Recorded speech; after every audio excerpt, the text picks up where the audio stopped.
At noon, another suspect caught in Sacramento. What we know about the second gunman in the deadly downtown shooting.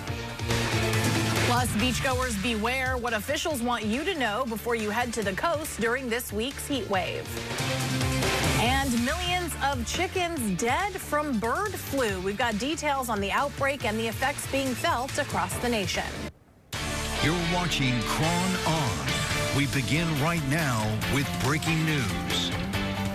Thanks for joining us here on Cron On News at noon. I'm Noelle Bello. Our top story this afternoon, in an apparent show of support for the pro-life movement, a man scaled the side of Salesforce Tower earlier this morning, making his way safely to the top before being apprehended by San Francisco police. The fire department tweeted out this photo of the man making his way up the side of the building just after 10 a.m., urging the public to steer clear of the area. Then the man, who calls himself pro-life Spider-Man, posted a video of himself as he climbed. Take a look. Washington, D.C., there's been no investigation so far. The guy is out there killing babies. That's pretty bad. If you'd like to help out, share this around, or go to prolifespiderman.com. Again, the man made it to the top, but he was apprehended by police. Hazik, I know police and rescue crews were not amused by this stunt at all. What's the latest from them? Oh, that's right, Noelle. Not amused, to say the least. The man who calls himself the pro-life Spider-Man was arrested. Police were waiting there when he reached the top, and they took him into custody. But as you can imagine, outside the Salesforce Tower, there was a lot of excitement and there were some people that were very, very nervous and scared. I spoke to one person who works inside the Salesforce Tower that told me that she was at her desk, and the next thing she heard was this thump outside, and she looked out at the window, and then she saw the Spider-Man climbing up the side of the window. She said she was really scared for herself and scared for him. Really, she took out her cell phone to take pictures, but she told me she didn't want to distract him and maybe cause an unfortunate incident. But he safely made it to the top. He's now in custody. Charges are still pending. SFPD officials say at minimum he'll be charged with trespassing. But here at the scene, wondering if he's still up there. I've told many of these looky-loos that, hey, you missed it. He's gone. If you want to catch him, you got to tune in to Cron 4. But there's still a buzz out here outside the Salesforce Tower down here in San Francisco. That's the latest live. Hazik Menyun, back to you in the studio.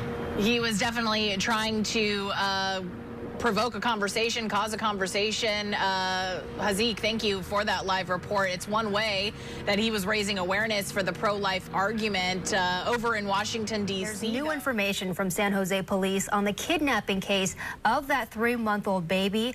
We're learning more about the 3 suspects police say took the child. Cron On's Charles Clifford is live in San Jose with the latest word from investigators. Charles.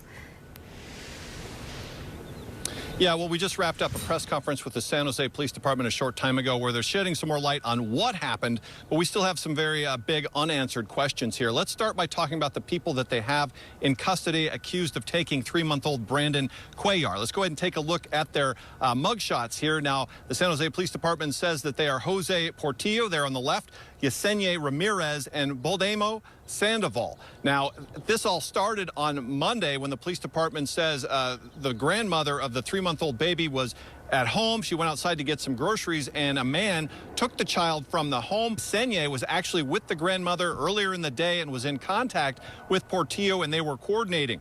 Now, the other person was taken into custody, Sandoval. We don't know his connection to this case overall so far, but he is in custody as well. Now, the baby was found yesterday about 5 miles from where he was taken. He was okay. They also arrested at least one suspect there at that location. Now, the big question here that I have, everyone has, is why did they take this child? Now, today at the press conference with the police department, we asked that question, and the police department, this was their response. There are some parts of the investigation that cannot be revealed yet. We're not ready to share them with the public because we do not want to compromise this investigation.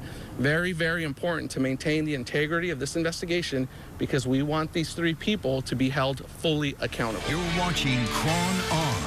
We begin right now with breaking news. Thanks for joining us on Chronon News at noon. I'm Stephanie Lynn. Breaking news this hour. New York police have arrested a man in connection to yesterday's Brooklyn subway train shooting.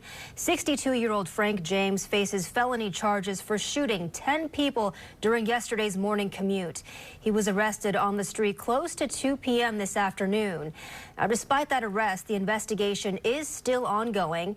Investigators now analyzing a series of troubling videos James posted on social media